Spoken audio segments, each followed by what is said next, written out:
Bonjour à tous et bienvenue sur ma chaîne. On se retrouve aujourd'hui pour le taroscope du mois d'octobre pour les scorpions, ascendant scorpion et lune en scorpion. Comme d'habitude, j'ai procédé à un premier tirage en 3 cartes que j'ai fait ce mois-ci au Rider Tarot Deck. J'avais en effet envie de changer un petit peu de jeu. Puis j'ai complété avec une carte issue du grand oracle de l'amour afin d'avoir plus d'informations sur votre vie relationnelle et sentimentale. Pour les gens qui ne connaissent pas leur signe ascendant et lunaire, j'ai placé en barre d'informations 2 liens qui vous permettront de les calculer. Alors, on va commencer tout de suite avec la première partie du tirage. Donc c'est le tirage réalisé au Rider. J'ai tiré pour vous donc la carte du magicien qui correspond dans le tarot de Marseille à la carte du battleur. Puis j'ai tiré pour vous la carte de l'empereur accompagnée de la carte des amoureux qui dans ce jeu s'appelle la carte des amants. Hop, d'ailleurs, elle est un petit peu mal mise, voilà. Alors, donc avec la carte du battleur, enfin du magicien, vous pourriez pour certains d'entre vous vous concentrer sur un nouveau projet. C'est une carte qui nous parle de mettre des choses en place ou de monter des projets, de construire, de débuter quelque chose. Ça peut représenter aussi le fait d'entamer un nouveau cycle ou d'ouvrir une nouvelle page de sa vie. Voilà, et on vous dit avec cette carte que vous avez tous les outils à votre disposition pour y arriver. Pour certains, vous pourriez être dans une phase de transition entre deux situations, c'est-à-dire qu'il y a peut-être une situation qui est sur le point de s'arrêter et une qui est sur le point de commencer, et vous pourriez aussi, pour certains, hésiter entre deux situations, donc deux situations, deux relations, deux options possibles. Voilà, surtout qu'on a la carte de l'amoureux en bout de ligne qui représente les choix. Donc peut-être que pour certains, voilà, il y a des décisions à prendre ce mois-ci, hein. Voilà, la carte du magicien, souvent c'est une carte qui va vous demander de vous positionner fermement vis-à-vis d'une situation. Et c'est vrai que la carte de l'empereur étant une carte de construction solide et représentant souvent les caractères un peu affirmés, on pourrait vraiment vous demander de vous positionner fermement vis-à-vis d'une situation.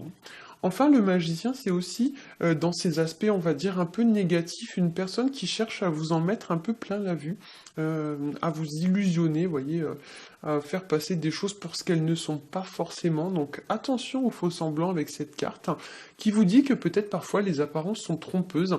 Et effectivement, alors soit bien sûr la carte peut représenter une personne de votre entourage ou une personne tout court auquel vous allez être confronté ce mois-ci qui va présenter ses caractéristiques, mais peut-être aussi que c'est vous que cette carte représente.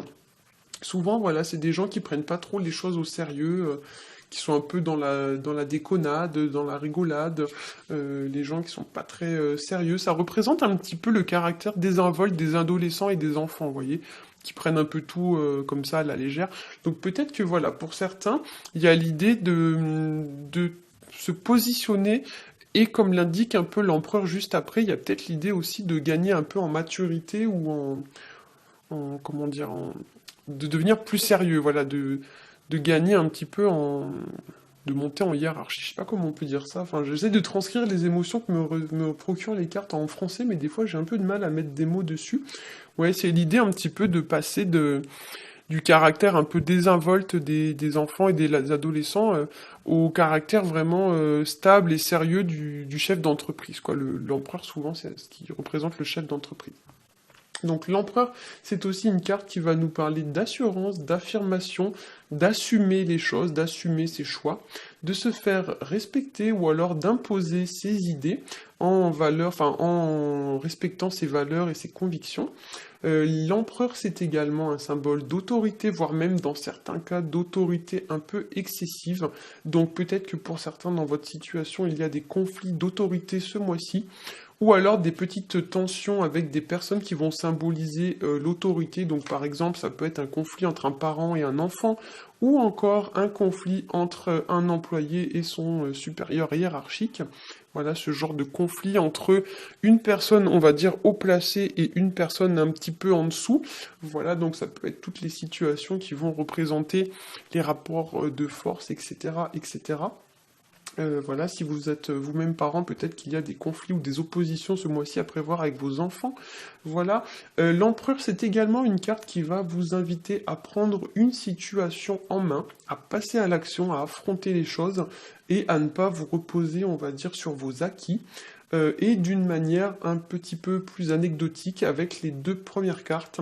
On pourrait également évoquer le fait de s'imposer face à une personne qui se moque un petit peu de nous, qui se prend pour ce qu'elle n'est pas, qui essaye un petit peu de nous rouler dans la farine. Voilà, donc si par exemple vous êtes confronté à ce genre de personne, la carte de l'empereur, elle va vous dire de poser vos limites et de dire à cette personne, stop, maintenant tu m'as assez pris pour un idiot ou pour une idiote, maintenant c'est bon, on arrête quoi. Voilà, c'est un petit peu ce genre de choses, hein. Voilà. Souvent, donc, c'est aussi une personne, donc la carte du magicien, c'est aussi une personne qui va symboliser un petit peu les gens qui misent un peu tout sur l'apparence, mais qui n'ont pas grand-chose, on va dire, dans la tête, qui, euh, qui sont un petit peu, voilà, basés sur les apparences. Si on devait faire le portrait robot typique, on va dire que c'est un peu le candidat, vous voyez, de télé-réalité, qui mise tout sur l'apparence, genre super beau gosse et tout, mais qu'en fin de compte, c'est pas quelqu'un qui a vraiment beaucoup de contenance, hein. Enfin, pas de contenance, mais de structure, c'est pas quelqu'un qui est riche d'expérience, vous voyez, c'est vraiment quelqu'un... c'est que du fake, hein. C'est tout dans l'apparence, mais derrière, c'est un peu creux, quoi, vous voyez. Ça peut représenter aussi une personne un petit peu travailleuse, parce qu'avec la carte de l'empereur et la carte du magicien, on a quand même deux notions de travail. Le magicien représentant aussi les gens qui sont un peu habiles de leurs mains, voilà, qui sont très dans les travaux manuels ou dans les métiers manuels, ce genre de choses.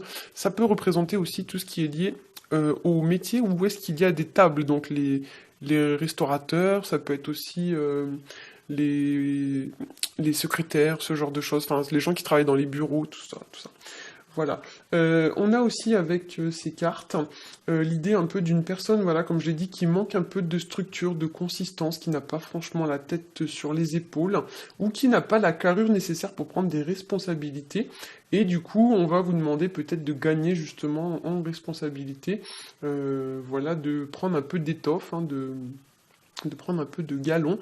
Souvent, voilà, c'est des gens qui se font passer pour ce qu'ils ne sont pas, qui se font passer pour des alphas, pour des leaders, alors qu'en fait, ils en ont pas du tout la carrure. Voilà, et peut-être qu'on vous demande, voilà, de passer justement de ça à ça, c'est-à-dire de prendre plus de leadership, de prendre plus d'autorité, de gagner en crédibilité, en responsabilité ou en maturité, hein. En troisième carte, on a la carte de l'amoureux.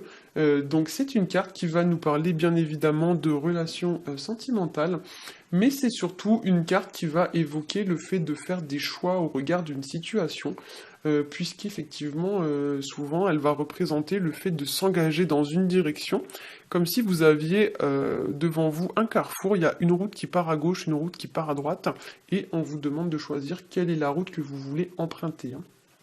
Voilà. Alors ça peut représenter des choix en matière de relations sentimentales, mais pas seulement, ça peut représenter des choix au regard de n'importe quel domaine de votre vie, donc le boulot, la famille, etc. Dans le sens le plus large, l'amoureux peut symboliser aussi les autres, hein, donc c'est-à-dire votre entourage, les gens qui vous entourent. Peut-être que pour certains, il y a des choix à faire à ce niveau-là, ou un genre de tri ou de ménage à faire dans vos relations. Peut-être qu'il y en a effectivement qui sont un petit peu, un peu, on va dire, pas très sérieuses, des gens qui vous apportent pas grand-chose, sur qui vous pouvez pas forcément compter.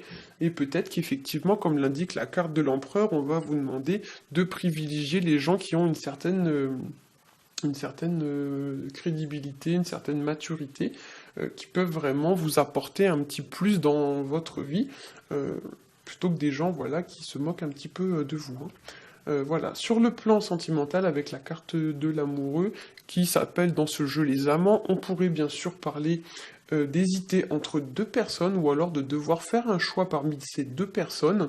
Ça peut représenter tout ce qui va être de l'ordre des relations triangulaires, donc tout ce qui est genre la relation femme, mari, maîtresse, ou ce genre de choses, donc peu importe si c'est un homme qui hésite entre deux femmes ou une femme qui hésite entre deux hommes, mais c'est vraiment les relations où trois personnes sont impliquées plus ou moins malgré elles dans la situation, et peut-être que voilà, on vous demande justement de faire un choix, de vous positionner comme l'indiquait la carte de l'empereur et du magicien, de vous positionner fermement et de vous y tenir, hein. Il y a l'idée un petit peu qu'une fois qu'on a fait le choix, on ne doit plus revenir par-dessus, hein.